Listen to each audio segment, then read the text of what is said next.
ಎಲ್ಲರಿಗೂ ನಮಸ್ಕಾರ. ಶ್ರೇಷ್ಠ ಫ್ಯಾಮಿಲಿ ಚಾನೆಲ್ಗೆ ಸ್ವಾಗತ. ಮಳೆಗಾಲದಲ್ಲಿ ಮಲ್ಲಿಗೆಯ ಗಿಡದಲ್ಲಿ ಚೆನ್ನಾಗಿ ಚಿಗುರು ಬಂದು ಗಿಡದಲ್ಲಿ ಹೆಚ್ಚಿನ ಇಳುವರಿ ಬರಬೇಕಾದ್ರೆ ಮಲ್ಲಿಗೆ ಗಿಡದ ಆರೈಕೆ ತುಂಬಾ ಮುಖ್ಯ. ಹಾಗಾಗಿ ಮಳೆಗಾಲದಲ್ಲಿ ಮಲ್ಲಿಗೆ ಗಿಡದ ಆರೈಕೆ ಯಾವ ರೀತಿ ಮಾಡಬೇಕು, ಹಾಗೆಯೇ ಗಿಡಗಳು ಆರೋಗ್ಯವಾಗಿರಬೇಕಾದ್ರೆ ಯಾವ ರೀತಿಯ ಟಿಪ್ಸನ್ನು ಫಾಲೋ ಮಾಡಬೇಕು ಅನ್ನೋದನ್ನು ಈ ವಿಡಿಯೋದಲ್ಲಿ ನಿಮಗೆ ನಾನು ತಿಳಿಸ್ತಾ ಇದ್ದೇನೆ. ಯಾರಿಗೆಲ್ಲ ಈ ವಿಡಿಯೋ ಯೂಸ್ ಅಂತ ಆಗ್ತದೋ ಅವರು ಈ ವಿಡಿಯೋವನ್ನು ಕೊನೆವರೆಗೆ ನೋಡಿ. ಹೆಚ್ಚಿನ ವಿಷಯಗಳನ್ನು ಈ ವಿಡಿಯೋದಲ್ಲಿ ನಿಮಗೆ ಶೇರ್ ಮಾಡ್ತೇನೆ. ಸ್ನೇಹಿತರೆ, ಫಸ್ಟಾಗಿ ಮಲ್ಲಿಗೆ ಗಿಡಗಳು ಹೇಗಿದೆ ಎಂಬುದನ್ನು ನಿಮಗೆ ತೋರಿಸ್ತಾ ಹೋಗ್ತೇನೆ. ಅಂದರೆ ಈಗ ಮಳೆಗಾಲ ಪ್ರಾರಂಭ ಆಗಿ ಹೋಯಿತು. ಈ ಮಳೆಗಾಲದಲ್ಲಿ ಕೆಲವರ ಗಿಡಗಳು ಕೆಲವೊಂದು ರೀತಿಯಲ್ಲಿ ಇರ್ತದೆ. ಅಂದರೆ ಕೆಲವರ ಗಿಡಗಳು ಚೆನ್ನಾಗಿರುತ್ತೆ, ಇನ್ನು ಕೆಲವರ ಗಿಡಗಳು ಹಳದಿಯಾಗಿ ಎಲೆ ಉದುರ್ತಾ ಉಂಟು, ಗೆಲ್ಲು ಸಾಯ್ತಾ ಉಂಟು. ಹಾಗೆ ಬೇರೆ ಬೇರೆ ರೀತಿಯ ರೋಗಗಳನ್ನು ನಾವು ಮಳೆಗಾಲದಲ್ಲಿ ಎದುರಿಸಬೇಕಾಗ್ತದೆ. ಫಸ್ಟಾಗಿ ನಮ್ಮ ಗಿಡಗಳು ಚೆನ್ನಾಗಿರಬೇಕಾದ್ರೆ ಏನು ಮಾಡಬೇಕು ಅಂತ ನಾನು ನಿಮಗೆ ತಿಳಿಸ್ತಾ ಹೋಗ್ತೇನೆ. ಸ್ನೇಹಿತರೆ, ಇಲ್ಲಿ ಮೊದಲನೇದಾಗಿ ನಾನು ಆಗ ಹೇಳಿದಾಗೇ ಗಿಡಗಳು ಚೆನ್ನಾಗಿ ಚಿಗುರು ಬರಬೇಕಾದ್ರೆ ಏನು ಮಾಡಬೇಕು ಅಂತ ನೋಡುವ. ಮತ್ತು ನಾನು ಯಾವ ರೋಗಕ್ಕೆ ಯಾವ ಮೆಡಿಸಿನನ್ನು ಸ್ಪ್ರೇ ಮಾಡಬೇಕು ಅಂತ ಕೂಡ ಹೇಳ್ತೇನೆ. ನನಗೆ ಕಮೆಂಟಲ್ಲಿ ಬಂದಿತ್ತು, ಮೇಡಮ್ ಈಗ ನಾವು ಮಲ್ಲಿಗೆ ಗಿಡಗಳನ್ನು ಟ್ರಿಮ್ ಮಾಡಿ ಹೊಸ ಮಲ್ಲಿಗೆ ಗಿಡಗಳನ್ನು ಮಾಡಬಹುದಾ ಅಂತ. ಸ್ನೇಹಿತರೆ, ಮಾಡಬಹುದು, ಮಾಡಬಾರ್ದು ಅಂತ ಏನಿಲ್ಲ. ಈಗ ನೋಡಿ, ನಾನು ಕೇರೆ ಬಳ್ಳಿ ತೋರಿಸ್ತಾ ಇದ್ದೇನೆ ನೋಡಿ. ಅಂತಹ ಕೇರೆ ಬಳ್ಳಿ ಇದ್ದರೆ ನಿಮಗೆ ಗಿಡಗಳನ್ನು ಮಾಡಬಹುದು. ಆದರೆ ಗಿಡಗಳನ್ನು ಏನು ನೀವು ಟ್ರಿಮ್ ಮಾಡಿರ್ತೀರಿ ನೋಡಿ, ಕಟ್ ಮಾಡಿ ಹೊಸ ಗಿಡಗಳನ್ನು ಮಾಡಿರ್ತೀರಲ್ಲ, ಆ ಗಿಡಗಳು ಮಳೆ ಬೀಳುವ ಜಾಗದಲ್ಲಿ ಇಡಬಾರ್ದು. ಅಂದರೆ ನೇರವಾಗಿ ಮಳೆಯ ನೀರು ನಮ್ಮ ಗಿಡಗಳಿಗೆ ಬೀಳಬಾರ್ದು. ನಾವು ಏನು ಹೊಸ ಗಿಡಗಳನ್ನು ಮಾಡಿರ್ತೀವಿ ನೋಡಿ, ಅದು ಮಳೆ ಬೀಳದ ಜಾಗದಲ್ಲಿ ಇಡಬೇಕು. ಫಸ್ಟಾಗಿ ಅಲ್ಲಿ ನಮಗೆ ಹೊಸ ಗಿಡಗಳಾಗಬಹುದು. ಆದರೆ ಇಲ್ಲಿ ನಮ್ಮ ದೊಡ್ಡ ಗಿಡದ ಏನಾಗಬಹುದು ಹೇಳಿ, ನಾವು ಏನು ಟ್ರಿಮ್ ಮಾಡಿರ್ತೀವಿ ನೋಡಿ, ಅಲ್ಲಿ ಆ ಗೆಲ್ಲುಗಳು ಕೊಳಿಲಿಕ್ಕೆ ಸ್ಟಾರ್ಟ್ ಆಗುತ್ತೆ. ಅಂದರೆ ಎಲ್ಲಿ ನೀವು ಟ್ರಿಮ್ ಮಾಡಿರ್ತೀರಿ ನೋಡಿ, ಅದೇ ಜಾಗದಲ್ಲಿ ಕೊಳಿಲಿಕ್ಕೆ ಪ್ರಾರಂಭ ಆಗ್ತದೆ. ಕಾರಣ ಏನಂತ ಹೇಳಿದರೆ, ಇವಾಗ ನೋಡಿ, ನೀವು ಟ್ರಿಮ್ ಮಾಡಿರ್ತೀರಿ, ಸತತವಾಗಿ ಮಳೆ ಬರ್ತಾ ಉಂಟು ಕಂಟಿನ್ಯೂಸ್ಲಿ. ಆಗ ಏನಾಗ್ತದೆ ಅಂತ ಹೇಳಿದರೆ, ಆ ಮಳೆಯ ನೀರನ್ನು ಆ ಗೆಲ್ಲುಗಳು ಹೀರ್ಕೊಂಡು ಕಟ್ ಮಾಡಿದಂತಹ ಜಾಗಗಳು ಕೊಳೆತು ಹೋಗ್ತದೆ. ಆ ಒಂದೇ ಗೆಲ್ಲುಗಳು ಕೊಳೆಯುವುದಲ್ಲದೆ ಬೇರೆ ಗಿಡಗಳು ಕೂಡ ಕೊಳೆತು ಹೋಗ್ತದೆ. ಅದಕ್ಕೋಸ್ಕರ ಹೊಸ ಗಿಡಗಳನ್ನು ಮಾಡಬಹುದು ಸ್ನೇಹಿತರೆ, ಬಟ್ ಹೊಸ ಗಿಡಗಳನ್ನು ಮಾಡುವಾಗ ಹಳೆಯ ಗಿಡಗಳು ಹಾಳಾಗಿ ಹೋಗ್ತದೆ. ಅದಕ್ಕೋಸ್ಕರ ತುಂಬ ಜಾಗ್ರತೆಯಿಂದ ನೀವು ಯೋಚನೆ ಮಾಡಬೇಕು, ಗಿಡಗಳನ್ನು ಕಟ್ ಮಾಡಬೇಕಾ ಮಾಡಬಾರ್ದ. ಈಗ ಕಂಟಿನ್ಯೂಸ್ಲಿ ಒಂದು 10-15 ದಿನ ಬಿಸಿಲಿದೆ ಅನ್ನುವಾಗಿದ್ದರೆ ಮಾಡಬಹುದು, ಏನು ಪ್ರಾಬ್ಲಮ್ ಇಲ್ಲ. ಆದರೆ ನಮಗೆ ಗೊತ್ತಿರೋದಿಲ್ಲ ಯಾವಾಗ ಮಳೆ ಬರುತ್ತೆ, ಯಾವಾಗ ಬಿಸಿಲು ಬರುತ್ತೆ ಅಂತ. ಅದಕ್ಕೋಸ್ಕರ ನನ್ನ ಒಪಿನಿಯನ್ ಕೇಳೋದಾದರೆ, ಈ ಸಂದರ್ಭದಲ್ಲಿ ನೀವು ಗಿಡಗಳನ್ನು ಟ್ರಿಮ್ ಮಾಡಲೇಬಾರ್ದು ಸ್ನೇಹಿತರೆ.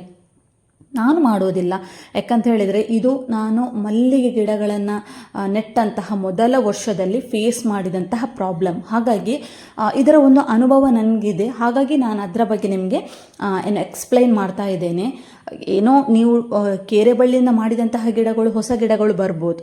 ಬಟ್ ಇಲ್ಲಿ ಇಷ್ಟು ದೊಡ್ಡ ಗಿಡಗಳನ್ನು ನಾವು ಬೆಳೆಸಿ ಒಂದು ಗಿಡ ಮಾಡಲಿಕ್ಕೆ ಹೋಗಿ 1 ವರ್ಷದಿಂದ ಬೆಳೆಸಿದಂತಹ ಗಿಡಗಳು ಅಲ್ಲಿ ಕೊಳೆತಾ ಹೋಗ್ತಾ ಇದೆ, ಹಾಳಾಗ್ತಾ ಇದೆ ಅಂದಾಗ ತುಂಬ ಬೇಜಾರಲ್ಲ. ಹಾಗಾಗಿ ನೀವು ಗಿಡಗಳನ್ನು ಟ್ರಿಮ್ ಮಾಡಲಿಕ್ಕೆ ಹೋಗಬೇಡಿ ಸ್ನೇಹಿತರೆ. ನೀವು ಇದೊಂದು ಗಮನದಲ್ಲಿ ಇಡಲೇಬೇಕು. ತುಂಬ ಜನರ ತಲೆಯಲ್ಲಿರ್ತದೆ, ಮಳೆಗಾಲ ಶುರುವಾಯಿತು, ಗಿಡಗಳನ್ನು ಕಟ್ ಮಾಡಬೇಕು, ನಾವು ಹೊಸ ಗಿಡಗಳನ್ನು ಮಾಡಬೇಕು, ಅಥವಾ ಬುಷಿಯಾಗಿ ಬೆಳೆಬೇಕಾದ್ರೆ ಈ ಸಂದರ್ಭ ಒಳ್ಳೆ ಸಂದರ್ಭ ಅಂತ ಅಂದ್ಕೊಳ್ತೀರಿ. ಬಟ್ ಎಲ್ಲ ಗಿಡದಾಗೆ ಅಲ್ಲ ಸ್ನೇಹಿತರೆ. ಈಗ ನೋಡಿ, ನಾವು ಫಾರ್ ಎಕ್ಸಾಂಪಲ್ ಕೊಡೋದಾದರೆ, ಈಗ ದಾಸವಾಳ ಗಿಡಗಳಾಗಿರ್ಬೋದು, ಅಥವಾ ನಾವು ಈ ಗುಲಾಬಿ ಗಿಡಗಳಾಗಿರ್ಬೋದು, ಅಥವಾ ಬೇರೆ ಬೇರೆ ರೀತಿಯ ನಾವು ಹೂವಿನ ಗಿಡಗಳನ್ನು ಟ್ರಿಮ್ ಮಾಡ್ತೇವೆ. ಅದರಲ್ಲಿ ಹೊಸ ಚಿಗುರುಗಳು ಬರುವಂಥ ಚಾನ್ಸಸ್ ಇದೆ, ಅಥವಾ ಕೊಳೆಯುವಂಥ ಚಾನ್ಸಸ್ ಇದೆ. ಆದರೆ ಹೆಚ್ಚಿನವರು ಹಳ್ಳಿ ಕಡೆಯೆಲ್ಲ ಅಂತಹ ಗಿಡಗಳನ್ನೆಲ್ಲ ಕಟ್ ಮಾಡ್ತಾರೆ. ಆದರೆ ನಮಗೆ ಮಲ್ಲಿಗೆ ಗಿಡಗಳಿಗೆ ಸ್ನೇಹಿತರೆ, ಅದಕ್ಕೆ ತುಂಬ ನೀರಂತ ಹೇಳಿದ್ರು ನಮಗೆ ಗಿಡಗಳು ಡ್ಯಾಮೇಜ್ ಆಗುತ್ತೆ. ಅದು ನಿಮಗೆ ಗೊತ್ತಿರುವಂಥದ್ದೇ ವಿಷಯ. ಅದೇ ನಾವು ಟ್ರಿಮ್ ಮಾಡ್ತಾ ಹೋದಾಗ ನಮ್ಮ ಗಿಡಗಳು ಕೊಳೆಲಿಕ್ಕೆ ಸ್ಟಾರ್ಟ್ ಆಗುತ್ತೆ. ಅದಕ್ಕೋಸ್ಕರ ಗಿಡಗಳನ್ನು ಟ್ರಿಮ್ ಮಾಡಲಿಕ್ಕೆ ಹೋಗಬೇಡಿ. ಹೊಸ ಗಿಡದ ಆಸೆಗೆ ಹೋಗಿ ಇದ್ದಂತಹ ಗಿಡಗಳನ್ನು ಕಳ್ಕೊಳ್ಬೇಡಿ ಸ್ನೇಹಿತರೆ. ಇದೊಂದು ನಿಮ್ಮ ತಲೆಯಲ್ಲಿ ಇರಬೇಕು. ಈ ವಿಚಾರ ಎಲ್ಲಿವರೆಗೆ ನಿಮ್ಮ ತಲೆಯಲ್ಲಿ ಇರಬೇಕಂತ ಹೇಳಿದರೆ, ಸಂಪೂರ್ಣವಾಗಿ ಮಳೆ ನಿಲ್ಲಬೇಕು, ಮಳೆಗಾಲ ಹೋಯಿತು ಅನ್ನೋವರೆಗೆ ಈ ಒಂದು ವಿಚಾರ ನಿಮ್ಮ ತಲೆಯಲ್ಲಿ ಇರಲೇಬೇಕು ಸ್ನೇಹಿತರೆ. ಇಲ್ಲ ಅಂದರೆ ಸಮಸ್ಯೆಗಳನ್ನು ಎದುರಿಸಲಿಕ್ಕೆ ನೀವು ರೆಡಿಯಾಗಿರಬೇಕು. ಇದೆಲ್ಲ ನನ್ನ ಅನುಭವದ ಮಾತನ್ನು ನಿಮಗೆ ಹೇಳ್ತಾ ಇದ್ದೇನೆ. ಗಿಡಗಳು ಕೊಳೆತು ಹೋಗ್ತದೆ, ಇದೊಂದು ನಿಮ್ಮ ಗಮನದಲ್ಲಿ ಇರಲಿ ಸ್ನೇಹಿತರೆ. ಒಂದು. ಎರಡನೇದಾಗಿ ನಮಗೆ ಜಾಸ್ತಿಯಾಗಿ ಕಾಡುವಂಥದ್ದು ಮಳೆಗಾಲದಲ್ಲಿ ಎಲೆ ಉದುರುವಂಥ ಸಮಸ್ಯೆ. ಅಂದರೆ ಎಲೆಗಳು ಹಳದಿಯಾಗಿ ನಮಗೆ ಎಲೆ ಉದುರಲಿಕ್ಕೆ ಪ್ರಾರಂಭ ಆಗುತ್ತೆ. ಆಗ ನಾವು ಏನು ಮಾಡಬೇಕು ಅಂತ ಹೇಳಿದರೆ, ಆ್ಯಕ್ಚುಲಿ ಏನು ಗೊತ್ತಾ, ನಮಗೆ ಮಳೆಗಾಲದಲ್ಲಿ ಅದೆಲ್ಲ ಗಿಡದಲ್ಲೂ ಇರುವಂಥ ಸಮಸ್ಯೆ. ನಮ್ಮ ಮಲ್ಲಿಗೆ ಗಿಡ ಅಂತಲ್ಲ, ಬೇರೆ ಎಲ್ಲ ಗಿಡದಲ್ಲೂ ಹಾಗೆಯೇ ಎಲೆಗಳು ಹಳದಿಯಾಗಿ ಎಲೆಗಳು ಉದುರುವುದು, ಅಥವಾ ಆ ಗಿಡದಲ್ಲಿ ಹೊಸ ಚಿಗುರು ಬರುವುದಿಲ್ಲ. ಏನೇ ಮಾಡಿದರೂ ಗಿಡಗಳ ಬೆಳವಣಿಗೆ ಕುಂಠಿತ ಆಗಿರುತ್ತೆ. ಅದು ಏನಂತ ಹೇಳಿದರೆ, ನಾವು ಹಾಕಿದಂತಹ ಗೊಬ್ಬರಗಳು ನೀರು ಅಂದರೆ ಮಳೆ ನೀರು ಜಾಸ್ತಿಯಾಗಿ ಆ ಗೊಬ್ಬರಗಳೆಲ್ಲ ಕರಗಿ ಹೋಗ್ತಾ ಇದೆ. ನಾವಲ್ಲಿ ಗ್ರೋ ಬ್ಯಾಗಲ್ಲಿ ನೆಟ್ಟಿರ್ತೀವಿ ಗಿಡಗಳನ್ನು. ಆ ಗ್ರೋ ಬ್ಯಾಗ್ನ ಹೋಲ್ಗಳಲ್ಲಿ ನಾವು ಹಾಕಿದಂತಹ ಪೌಷ್ಟಿಕಾಂಶ ಗೊಬ್ಬರಗಳೆಲ್ಲ ನೀರಿನ ಜೊತೆ ಮಿಕ್ಸ್ ಆಗಿ ಅದೆಲ್ಲ ಕರಗಿ ಅದರಲ್ಲಿದ್ದಂತಹ ಪೌಷ್ಟಿಕಾಂಶಗಳು ಇಳಿದು ಹೋಗ್ತದೆ. ಆಗ ನಮಗೆ ಅಲ್ಲಿ ಗಿಡದಲ್ಲಿ ಗೊಬ್ಬರ ಕಾಣ್ತದೆ, ಆದರೆ ಗಿಡಗಳಿಗೆ ಬೇಕಾದಂತಹ ಪೌಷ್ಟಿಕಾಂಶ ಗೊಬ್ಬರಗಳು ಸಿಗುವುದಿಲ್ಲ. ಹಾಗಾದರೆ ನಾವು ಪೌಷ್ಟಿಕಾಂಶ ಗೊಬ್ಬರ ಸಿಗಬೇಕಾದ್ರೆ ಏನು ಮಾಡಬೇಕು? ನಾನೇನು ಮಾಡ್ತೀನಿ ಈ ವರ್ಷ ನನ್ನ ಗಿಡಗಳು ಚೆನ್ನಾಗಿರಬೇಕಾದ್ರೆ ನಾನು ಯಾವ ಟಿಪ್ಸನ್ನು ಫಾಲೋ ಮಾಡಿದೆ ಅಂತ ನಾನು ನಿಮಗೆ ಹೇಳ್ತೇನೆ ಸ್ನೇಹಿತರೆ. ಕಳೆದ ವಿಡಿಯೋದಲ್ಲಿ ನಾನು ಮಲ್ಲಿಗೆ ಗಿಡಗಳಿಗೆ ಗೊಬ್ಬರಗಳನ್ನು ಹಾಕುವಂಥ ವಿಡಿಯೋ ಒಂದು ಅಪ್ಲೋಡ್ ಮಾಡಿದ್ದೆ. ಹಾಗೆಯೇ ನೆಕ್ಸ್ಟ್ ನಾನೊಂದು ಮಲ್ಲಿಗೆ ಗಿಡಗಳಿಗೆ ಕವರ್ ಹಾಕುವಂತಹ ಒಂದು ವಿಡಿಯೋ ಕೂಡ ಮಾಡಿದ್ದೆ ನಾನು. ಬಟ್ ಇದು ಅದಕ್ಕಿಂತ ಮೊದಲು ತೆಗೆದಂತಹ ವಿಡಿಯೋ. ನಾನು ಏನು ಮಾಡೋದು ಅಂತ ಹೇಳಿದರೆ, ಗಿಡಗಳಿಗೆ ಬೇಕಾದಂತಹ ಗೊಬ್ಬರಗಳನ್ನು ನಾನು ಏನು ಕ್ವಾಂಟಿಟಿಯಲ್ಲಿ ಹೇಳ್ತೇನೆ ನೋಡಿ, ನಾನು ನಿಮಗೇನು ಹೇಳ್ತೇನೆ ನೋಡಿ, ಅದನ್ನೇ ನನ್ನ ಗಿಡಗಳಿಗೆ ಕೂಡ ಹಾಕ್ತೇನೆ. ಹಾಕಿದ ಮೇಲೆ ನಾನು ಅದಕ್ಕೆ ಪ್ಲಾಸ್ಟಿಕ್ ಕವರನ್ನು ಹಾಕಿ ಬಿಡ್ತೇನೆ. ಯಾಕೆಂತ ಹೇಳಿದರೆ, ಗಿಡದ ಬುಡಗಳಿಗೆ ಡೈರೆಕ್ಟಾಗಿ ಮಳೆಯ ನೀರು ಬೀಳೋದಿಲ್ಲ. ನಮಗೆ ಒಂದು ಒಳ್ಳೆಯ ನಮಗೆ ಅದು ಅಡ್ವಾಂಟೇಜ್ ಅಂತ ಹೇಳ್ಬೋದು ಸ್ನೇಹಿತರೆ. ಯಾಕಂತ ಹೇಳಿದರೆ ಗೊಬ್ಬರಗಳು ಏನು ಕೊಳೆತು ಹೋಗೋದಿಲ್ಲ. ಎರಡನೇದಾಗಿ ಗೊಬ್ಬರಗಳು ನೀರಿನ ಜೊತೆ ಮಿಕ್ಸ್ ಆಗಿ ಇಳಿದು ಹೋಗೋದಿಲ್ಲ. ಸ್ನೇಹಿತರೆ, ಹಾಗಾಗಿ ನಮಗೆ ಪ್ಲಾಸ್ಟಿಕ್ ಕವರ್ ಹಾಕುವಂಥದ್ದು ತುಂಬ ನಮಗೆ ಬೆಸ್ಟ್ ಅಂತ ಹೇಳಬಹುದು.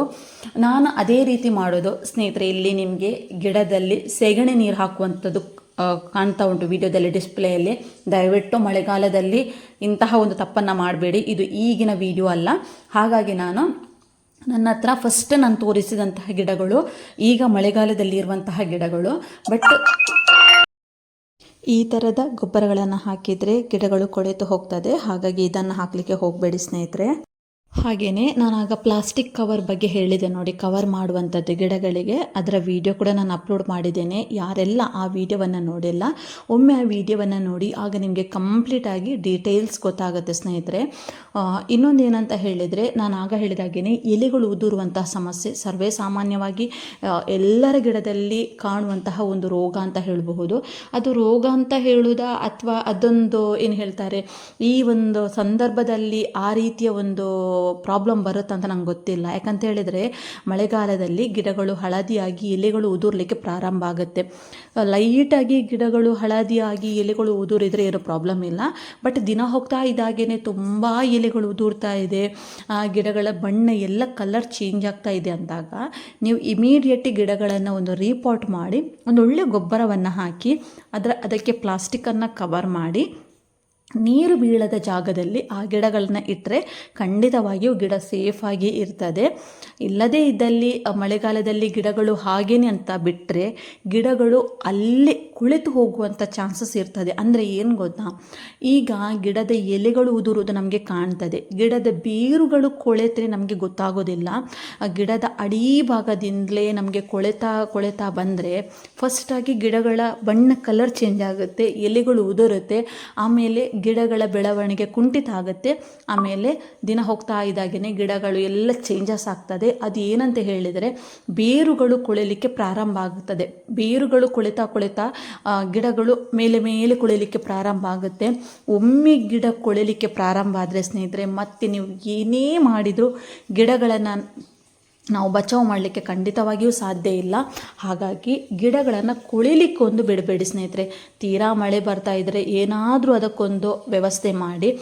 ಗಿಡಗಳು ಕೊಳಿತಾ ಇದೆ ಅಥವಾ ಗಿಡಗಳು ಹಳದಿ ಬಣ್ಣಕ್ಕೆ ತಿರುಗ್ತಾ ಇದೆ, ಬೇರೆ ಬೇರೆ ರೀತಿಯ ರೋಗಗಳು, ಗೆಲ್ಲು ಸಾಯುವಂತಹ ರೋಗಗಳು ಸ್ನೇಹಿತರೆ, ಎಕ್ಸ್ಪೆಷಲಿ ಗೆಲ್ಲು ಸಾಯುವಂತಹ ರೋಗಗಳು ನಮ್ಮ ಗಿಡದಲ್ಲಿ ಕಂಡು ಬಂದರೆ ನೀವು ಅದೇ ತಕ್ಷಣ ನೀವೇನು ಮಾಡಬೇಕು, ಆ ಗಿಡಗಳನ್ನು ಅಲ್ಲಿಂದ ತೆಗೆದು ತುಂಬ ದೂರದಲ್ಲಿ ಬೇರೆ ಗಿಡಗಳು ಇಲ್ಲದ ಜಾಗದಲ್ಲಿ ಇಡಬೇಕು.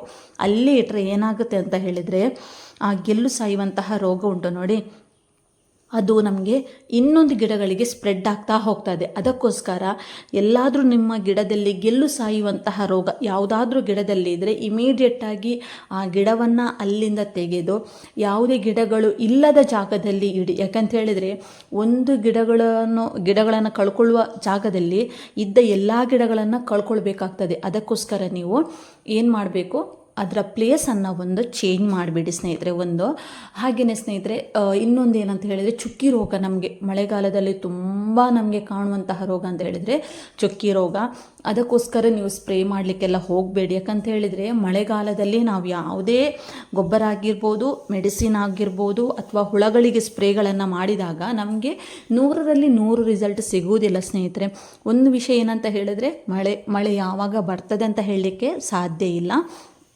ನಾವು ಹಾಕುವಂಥ ಸಂದರ್ಭದಲ್ಲಿ ಬಿಸಿಲಿರ್ತದೆ, ಮೆಡಿಸಿನ್ ಹಾಕಿ ಒಂದು 5-10 ನಿಮಿಷದಲ್ಲಿ ಮಳೆ ಬಂದರೆ ಹಾಕಿದಂಥ ಔಷಧಿ ಎಲ್ಲ ನೀರಲ್ಲಿ ಜ್ಯೂಸಿಯಾಗಿ ಹೋಗ್ತದೆ. ಅಥವಾ ಮೋಡ ಬಂದರೆ ನಾವು ಹಾಕಿದಂಥ ಮೆಡಿಸಿನ್ ಕೂಡ ಏನೂ ಪ್ರಯೋಜನ ಇಲ್ಲ.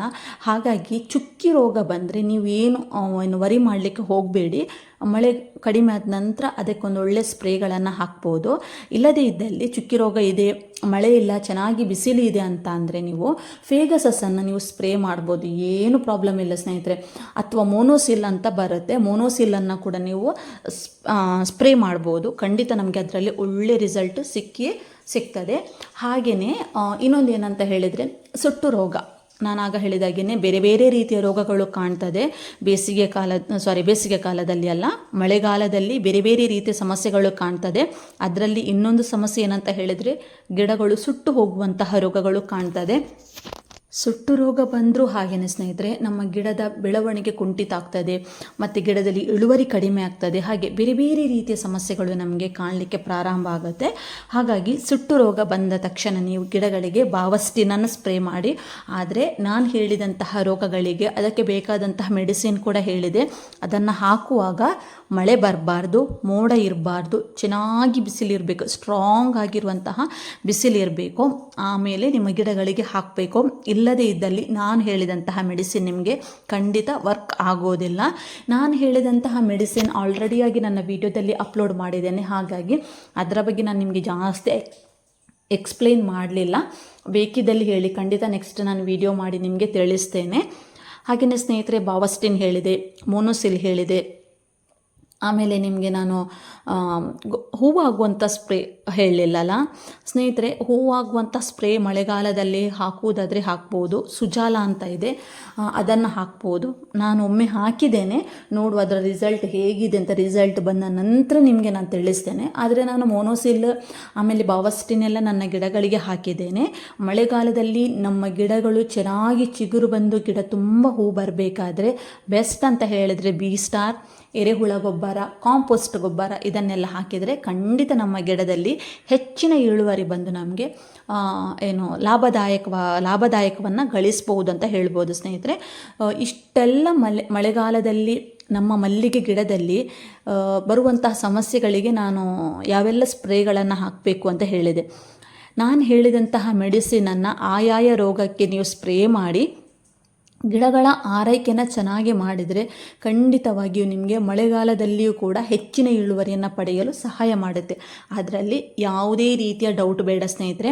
ಯಾಕಂತ ಹೇಳಿದರೆ ಬಿ ಸ್ಟಾರ್ ನಾನು ಕಳೆದ ವರ್ಷ ಕೂಡ ಹಾಕಿದ್ದೆ ಸ್ನೇಹಿತರೆ, ಈ ವರ್ಷ ಕೂಡ ಹಾಕಿದೆ. ಈ ವರ್ಷ ಮಳೆಗಾಲದ ಪ್ರಾರಂಭದಲ್ಲಿ ಹಾಕಿದೆ. ಹಾಗಾಗಿ ನನಗೆ ಈಗ ಕೂಡ ಮಾರುಕಟ್ಟೆಗೆ ಕೊಡುವಷ್ಟು ನನಗೆ ಹೂವಾಗ್ತಾ ಉಂಟು.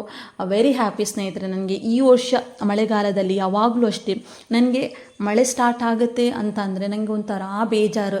ಎಲ್ರಿಗೂ ಖುಷಿ ಆದರೆ ನನಗೆ ಒಂಥರ ಬೇಜಾರು. ಯಾಕಂತ ಹೇಳಿದರೆ ಗಿಡಗಳು ತುಂಬ ಡ್ಯಾಮೇಜ್ ಆಗುತ್ತೆ. ಫಸ್ಟ್ ಆಫ್ ಆಲ್ ಆಗಿ ನಾನು ಹೂವನ್ನು ಪಕ್ಕಕ್ಕೆ ಇಡ್ತೇನೆ, ಗಿಡಗಳು ಡ್ಯಾಮೇಜ್ ಆಗುತ್ತೆ. ದಿನಕ್ಕೆ ಒಂದು ರೀತಿಯ ಸಮಸ್ಯೆಗಳನ್ನು ನಾವು ಎದುರಿಸಬೇಕಾಗ್ತದೆ. ನಾನು ಆಗ ಹೇಳಿದಾಗೇ ಗಿಡಗಳಲ್ಲಿ ಹಳದಿ ರೋಗ ಆಗಿರ್ಬೋದು, ಚುಕ್ಕಿ ರೋಗ, ಎಲೆ ಉದುರುವಂಥದ್ದು, ಸುಟ್ಟು ರೋಗ, ಗೆಲ್ಲು ಸಾಯುವಂತಹ ರೋಗ, ಬೇರುಗಳು ಕೊಳೆತು ಹೋಗುವಂಥದ್ದು, ಈ ರೀತಿಯ ನಾನಾ ರೋಗಗಳು ಪ್ರಾರಂಭ ಆಗ್ತದೆ. ಆಗ ನಮಗೆ ಏನು ಮಾಡಬೇಕು, ಯಾವುದಕ್ಕೆ ಯಾವ ಸ್ಪ್ರೇ ಹಾಕಬೇಕಂತಲೇ ಕನ್ಫ್ಯೂಷನ್ ಇರ್ತದೆ. ಬಟ್ ನಾನು ಎಲ್ಲ ರೋಗಕ್ಕೂ ಒಂದೊಂದು ಮೆಡಿಸಿನ್ ಅಂತ ನಾನು ರೆಡಿ ಮಾಡಿ ಇಟ್ಟಿದ್ದೇನೆ. ಆದರೆ ನಮಗೆ ಬಿಸಿಲು ಬೇಕಲ್ಲ, ಯಾವುದು ರೆಡಿ ಮಾಡಿದರೂ ನಮಗೆ ಬಿಸಿಲು ಬೇಕಾಗ್ತದೆ. ಹಾಗಾಗಿ ನಾವು ಎಲ್ಲದಕ್ಕೂ ರೆಡಿಯಾಗಿರಬೇಕು. ಮಳೆಗಾಲದಲ್ಲಿ ಗಿಡಗಳನ್ನು ಸರಿಯಾಗಿ ಆರೈಕೆ ಮಾಡಿ ಗಿಡಗಳನ್ನು ಸಂರಕ್ಷಿಸುವುದು ನಮಗೊಂದು ದೊಡ್ಡ ಚಾಲೆಂಜ್. ಹಾಗಾಗಿ ಈ ವರ್ಷ ನಾನು ತುಂಬ ಜಾಗ್ರತೆಯಿಂದ ಎಷ್ಟು ಯೋಚನೆ ಮಾಡಿ ನನಗೆ ಚೆನ್ನಾಗಿ ಆರೈಕೆ ಮಾಡಲಿಕ್ಕಾಗ್ತದೆ ನೋಡಿ. ನಾನು ಅಷ್ಟು ಚೆನ್ನಾಗಿ ಆರೈಕೆ ಮಾಡ್ತಾ ಇದ್ದೇನೆ. ಹಾಗಾಗಿ ನನಗೆ ಸುಮಾರು ನನಗೆ ಒಂದು 3-3.5 ಚೆಂಡು ತನಕ ಹೂವಾಗ್ತಾ ಉಂಟು. ಈಗ ನನಗೆ ಮಾರುಕಟ್ಟೆಗೆ ಕೊಡುವಷ್ಟು ಹೂವಾಗ್ತಾ ಉಂಟು ಸ್ನೇಹಿತರೆ. 3.5 ಚೆಂಡು ನನಗೆ ಹೂವಾಗ್ತಾ ಉಂಟು. ಇವತ್ತು ಎಷ್ಟು ಉಂಟಂತ ಗೊತ್ತಿಲ್ಲ. ನಿನ್ನೆ ನನಗೆ 3.5 ಚೆಂಡು ಇತ್ತು. ರೇಟ್ ಅಷ್ಟೇನಿಲ್ಲ ಈಗ, ಜಸ್ಟ್ ಒಂದು 450 520 ಎಲ್ಲ ಉಂಟು. ಬಟ್ ನನಗಂತೂ ಖುಷಿ ಇದೆ, ಹ್ಯಾಪಿ ಸ್ನೇಹಿತರೆ. ಯಾಕಂತ ಹೇಳಿದರೆ ಕಳೆದ ವರ್ಷ ಎಲ್ಲ ನನಗೆ ಮಳೆಗಾಲದಲ್ಲಿ ಈ ತಿಂಗಳಲ್ಲಿ ನನಗೆ ಸುಮಾರು ಗಿಡಗಳು ಹಾಳಾಗಿತ್ತು, ಕೊಳೆತು ಹೋಗಿತ್ತು. ನನ್ನ ರೆಗ್ಯುಲರ್ ವ್ಯೂವರ್ಸಿಗೆಲ್ಲ ಗೊತ್ತಿತ್ತು ನನ್ನ ಗಿಡಗಳು ಎಷ್ಟು ಹಾಳಾಗಿದೆ, ಏನೆಲ್ಲ ಪ್ರಾಬ್ಲಮನ್ನು ನಾನು ಫೇಸ್ ಮಾಡಿದ್ದೇನೆ ಅಂತ. ರೆಗ್ಯುಲರಾಗಿ ವಿಡಿಯೋ ನೋಡ್ತಾ ಇದ್ದವರಿಗೆ ಖಂಡಿತವಾಗಿಯೂ ಗೊತ್ತುಂಟು. ಬಟ್ ಇಷ್ಟು ವರ್ಷದ ಜರ್ನಿಯಲ್ಲಿ, ನನ್ನ ಮಲ್ಲಿಗೆ ಗಿಡದ ಜರ್ನಿಯಲ್ಲಿ ನನಗೆ ಮಳೆಗಾಲದಲ್ಲಿ ಸ್ವಲ್ಪ ಹ್ಯಾಪಿ ಅಂತ ಹೇಳಿದರೆ, ಸ್ವಲ್ಪ ಗಿಡಗಳು ನೋಡಲಿಕ್ಕೆ ಚೆನ್ನಾಗಿದೆ, ಓಕೆ ಅಂತಂದರೆ ಸ್ನೇಹಿತರೆ, ಅದು ಈ ವರ್ಷವೇ. ಹಾಗಾಗಿ ನನಗೆ ಇನ್ನೂ ನೋಡಬೇಕು, ಗೊತ್ತಿಲ್ಲ ಏನಂತ. ಇಲ್ಲಿವರೆಗೆ ಯಾವುದೇ ರೀತಿಯ ಪ್ರಾಬ್ಲಮ್ ಇಲ್ಲ. ಸ್ವಲ್ಪ ಗಿಡಗಳು ಹಳದಿ ಆಗಿದೆ, ನೋ ಪ್ರಾಬ್ಲಮ್ ಸ್ನೇಹಿತರೆ. ಅದು ಎಲ್ಲ ಗಿಡದಲ್ಲೂ ಇರುವಂತಹ ಸಮಸ್ಯೆನೇ. ಯಾಕಂತ ಹೇಳಿದರೆ ತೀರಾ ಮಳೆ ಬರ್ತಾ ಇದ್ದಾಗ, ಗಿಡಗಳಿಗೆ ಬಿಸಿಲು ಕಡಿಮೆ ಆದಾಗ ಗಿಡಗಳು ಹಳದಿ ಆಗುವುದು ಸರ್ವೇ ಸಾಮಾನ್ಯ. ಹಾಗಾಗಿ ನಾನು ಅದಕ್ಕೇನು ಜಾಸ್ತಿ ತಲೆ ಕೆಡಿಸ್ಲಿಕ್ಕೆ ಹೋಗೋದಿಲ್ಲ. ಎಲ್ಲಾದರೂ ಗೆಲ್ಲು ಸಾಯುವಂತಹ ರೋಗ ಬಂದರೆ ಸ್ವಲ್ಪ ಭಯ ಆಗುತ್ತೆ. ಯಾಕಂತ ಹೇಳಿದರೆ ಅದು ಬೇಗ ಗಿಡಗಳಿಗೆ ಸ್ಪ್ರೆಡ್ ಆಗುತ್ತೆ. ಹಾಗಾಗಿ ಅದೊಂದು ನನಗೆ ಭಯ ಆಗುತ್ತೆ ಸ್ನೇಹಿತರೆ. ನಾನು ಎಲ್ಲ ರೋಗಕ್ಕೂ ಮೆಡಿಸಿನ್ ಹೇಳಿದೆ. ವೈಟ್ ಫ್ಲೈಸ್, ಹುಳದ ಸಮಸ್ಯೆ, ಮತ್ತು ಈ ರೋಗಕ್ಕೆ ನಮಗೆ ನಾನು ಆ್ಯಸ್ ಯೂಶ್ವಲ್ ಯಾವಾಗಲೂ ಗಿಡಗಳಿಗೆ ಫೇಗಸಸ್ಸನ್ನು ಹಾಕ್ತಾ ಇರೋದು ಆ್ಯಸ್ ಯೂಶ್ವಲ್ ಸ್ನೇಹಿತರೆ. ಹಾಗಾಗಿ ನಾನು ಇವತ್ತು ಕೂಡ ನಿಮಗೆ ಅದನ್ನೇ ಪ್ರಿಫರ್ ಮಾಡ್ತೇನೆ. ಆದರೆ ಮಳೆಗಾಲದಲ್ಲಿ ಹಾಕುವಂತಹ ರೀತಿಯೇ ಬೇರೆ. ಅದರ ಬಗ್ಗೆ ನಾನು ಡಿಟೇಲಾಗಿ ವಿಡಿಯೋ ಮಾಡಿದ್ದೇನೆ. ಅದನ್ನು ನೀವು ಒಮ್ಮೆ ಚೆಕ್ ಮಾಡಿ, ಆಗ ನಿಮಗೆ ಖಂಡಿತ ಅದರ ಬಗ್ಗೆ ಗೊತ್ತಾಗ್ತದೆ. ಈಗ ನಾನು ಅದರ ಬಗ್ಗೆ ಹೇಳಲಿಕ್ಕೆ ಹೋದರೆ ವಿಡಿಯೋ ತುಂಬ ಲೆಂತ್ ಆಗುತ್ತೆ. ಹಾಗಾಗಿ ನಾನು ಹೇಳೋದಿಲ್ಲ. ಫೇಗಸಸ್ಸನ್ನು ಹಾಕಿ, ಹಾಗೆಯೇ ಇಷ್ಟೆಲ್ಲ ನಾನು ಹೇಳಿದಂತಹ ಮೆಡಿಸಿನ್ ಆಲ್ರೆಡಿ ಒಮ್ಮೆ ನಾನು ರಿಮೈಂಡ್ ಮಾಡ್ತೀನಿ ನಿಮಗೆ. ಗಿಡದ ಬುಡಕ್ಕೆ B-ಸ್ಟಾರ್ ಹಾಕಿ, ಅಥವಾ ಕಾಂಪೋಸ್ಟ್, ಎರೆಹುಳ ಗೊಬ್ಬರ ಹಾಕಿ, ಹುಳದ ಸಮಸ್ಯೆ ಹಾಗೆಯೇ ವೈಟ್ ಫ್ಲೈ ಸಮಸ್ಯೆ ಎಲ್ಲ ಬಂದರೆ ಫೇಗಸಸ್ಸನ್ನು ಹಾಕಿ, ಚುಕ್ಕಿ ರೋಗ ಬಂದರೆ ಅದಕ್ಕೆ ಮೋನೋಸಿಲ್ ಹಾಕಬಹುದು. ಹಾಗೆಯೇ ನಮಗೆ ಸುಟ್ಟು ರೋಗ ಬಂದರೆ ಭಾವಸ್ಟಿನನ್ನು ಹಾಕಿ ಸ್ನೇಹಿತರೆ. ಹೀಗೆ ಬೇರೆ ಬೇರೆ ರೋಗಕ್ಕೆ ಬೇರೆ ಬೇರೆ ರೀತಿಯ ಮೆಡಿಸಿನನ್ನು ಹಾಕಲಿಕ್ಕೆ ಉಂಟು. ಮುಂಬರುವ ದಿನಗಳಲ್ಲಿ ಖಂಡಿತ ನಿಮಗೆ ಒಳ್ಳೊಳ್ಳೆ ಒಂದು ಮಾಹಿತಿಯ ಮೂಲಕ ನಿಮ್ಮ ಮುಂದೆ ಬರ್ತೇನೆ ಸ್ನೇಹಿತರೆ. ಯಾವ ರೋಗಕ್ಕೆ ಯಾವ ಮೆಡಿಸಿನ್ ಅಂತ ಹೇಳಿದೆ, ಹಾಗೆಯೇ ಹೇಗೆ ಸ್ಪ್ರೇ ಮಾಡ್ತೇನೆ, ನಾನು ಯಾವ ರೀತಿ ಸ್ಪ್ರೇ ಮಾಡ್ತೇನೆ ಅಂತ ಹೇಳಿ ನೆಕ್ಸ್ಟ್ ವಿಡಿಯೋದಲ್ಲಿ ತಿಳಿಸ್ತೇನೆ. ಐ ಹೋಪ್ ಈ ವಿಡಿಯೋ ನಿಮಗೆ ಇಷ್ಟ ಆಗಿದೆ ಅಂತ ನಾನು ಭಾವಿಸ್ತೇನೆ. ನಮ್ಮ ಚಾನಲನ್ನು ಸಬ್ಸ್ಕ್ರೈಬ್ ಮಾಡದೆ ನೋಡ್ತಾ ಇದ್ದರೆ ನಮ್ಮ ಚಾನಲನ್ನು ಸಬ್ಸ್ಕ್ರೈಬ್ ಮಾಡಿ. ಇಷ್ಟ ಆದರೆ ಲೈಕ್ ಆ್ಯಂಡ್ ಶೇರ್ ಮಾಡಿ. ಧನ್ಯವಾದಗಳು.